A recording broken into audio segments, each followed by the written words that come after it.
Hey guys, so about 2 years ago, I walked into my local Volvo dealer and I ordered this, my 2016 Volvo XC90. This was October 2015 after several months of test driving the XC90, the X5, the Audi Q7, and the Mercedes GLE. After battling between the X5 and the XC90, in the end, this car won out, mostly due to the tech, the interior, and the exterior styling, and this being a fresh and new car. And at the moment, I've done 91,000 kilometers in 20 months. So in today's video, I'm gonna tell you how it's been to live with this car for the past 2 years almost, and 91,000 kilometers.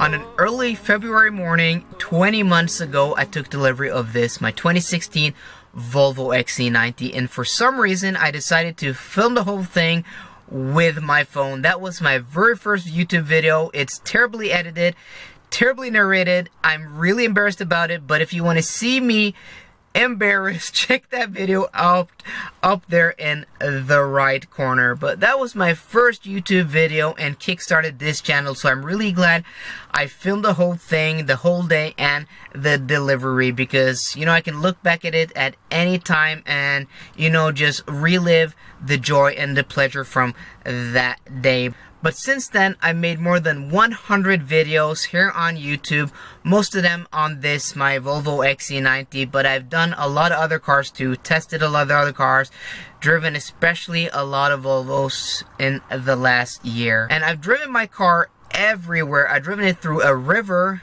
I've mudded with it, I've driven it on a beach, and I've been all over Norway for work, snowstorms, summertime, everywhere. I've really used this car. It's been a workhorse for me in my work. I've driven 91,000 kilometers. That's about 56,000 miles in less than 2 years. That's a lot. It's been used as a true workhorse, filled up the trunk with stuff. Me and my colleague been driven everywhere across Norway in it, and it's actually been really reliable. It's only left me stranded once, and that was due to a poorly calibrated fuel gauge fixed with a software update. So actually I ran out of fuel with 50 kilometers left on the range. But other than that, it's been really reliable. Everything's worked, and I know a lot of people have had problems with sensors being slow, not working, rebooting, and so on and so forth. I've had the occasional glitch here and there. Sometimes when it's really cold outside, it takes a second to boot up, and a handful of times in my almost 2 years with this car, it has rebooted the system, but nothing major, nothing worse than anything else I've driven from other manufacturers. So it's been really reliable. As I said, this car has been used as a company car for work for me and my colleague, and so it's not been babied at all. For that, the interior has held up surprisingly well.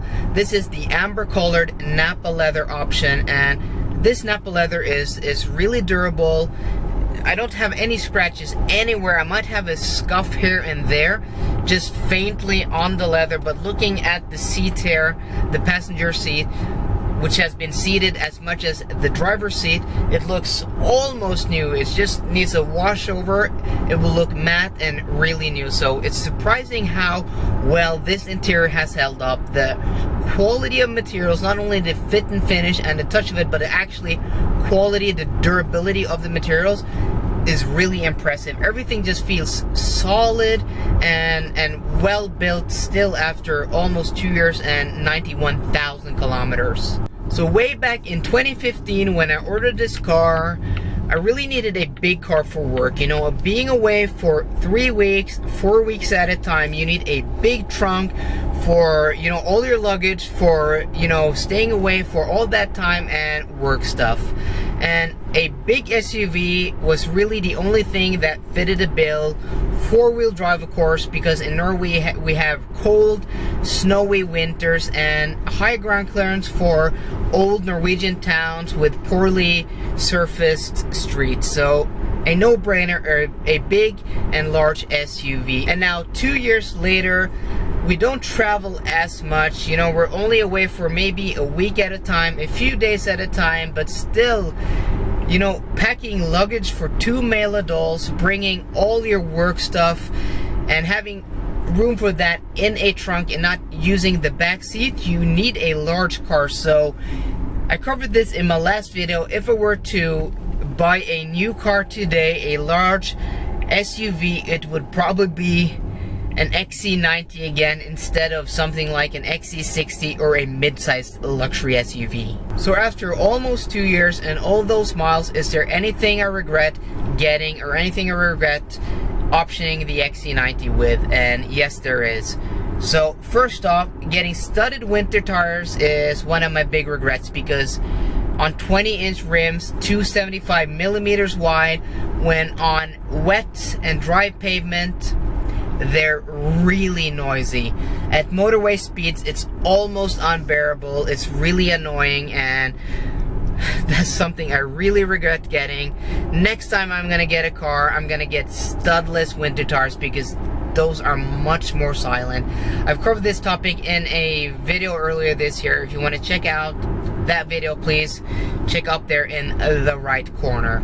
The other thing I regret, and this has more to do because I've driven so many other cars in the past year, especially other Volvos, and that's getting a diesel engine. And diesel engines are nice for efficiency and for torque, but they're much more noisy than gasoline engines. And after driven the T5 engine on multiple occasions, if I were to choose again, I would go for a gasoline engine, because it's just so much more refined, a lot more quiet than this diesel. And you know, diesels are diesels. They will always make diesel noises, and if this were a 6-cylinder or an 8-cylinder diesel, it would be much more refined, much more quiet. And yeah, so it's nothing against this particular diesel engine, but I'm just a little bit fed up and tired of diesel noises in general. So if I were to choose it again,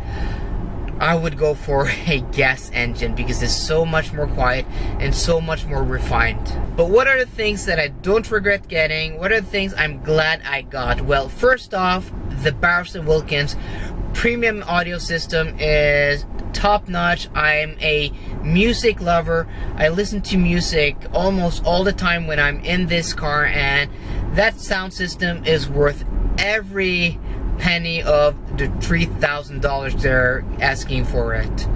Other things is the 360 camera. You know, a large SUV, I couldn't live with this car without the 360 camera. It's amazing. It makes parking a piece of cake. The heated steering wheel is a must-have when it's cold, along with the on-call remote heater through the app on your phone. Preheating the car with a touch of the button on your phone is just a luxury in of itself on cold winter days. And here in Norway, the winters do get cold, so that along with heated steering wheel is just a must-have and a no-brainer. Another thing is the Nappa leather. I talked about this being a really durable leather, which, you know, it still looks new, the seats in this car, but the feel of the leather, the plushness, the softness is just worth the upgrade, in my opinion. The Thorshammer LED daytime running lights, high beams and low beams, are bundled up with the inscription package, meaning you have to get the inscription package to get that, but it's worth everything, because these are the best lights I've tested in any modern car. And from a safety standpoint, a comfort standpoint, the visibility, it gives you in nighttime is second to none, and one of the things I'm really glad I chose on this car.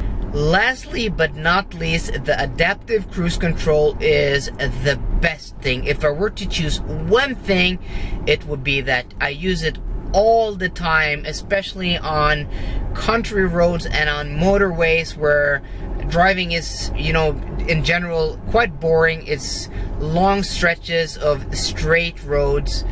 Having the adaptive cruise control is a luxury I couldn't live without. It's a must-have for me now if I were to get a new car. So all in all, 20 months, 91,000 kilometers in my XC90, and I'm really happy. It's been a real workhorse. It's been a fabulous luxury car. It's been a dream car to live with and a dream car to own.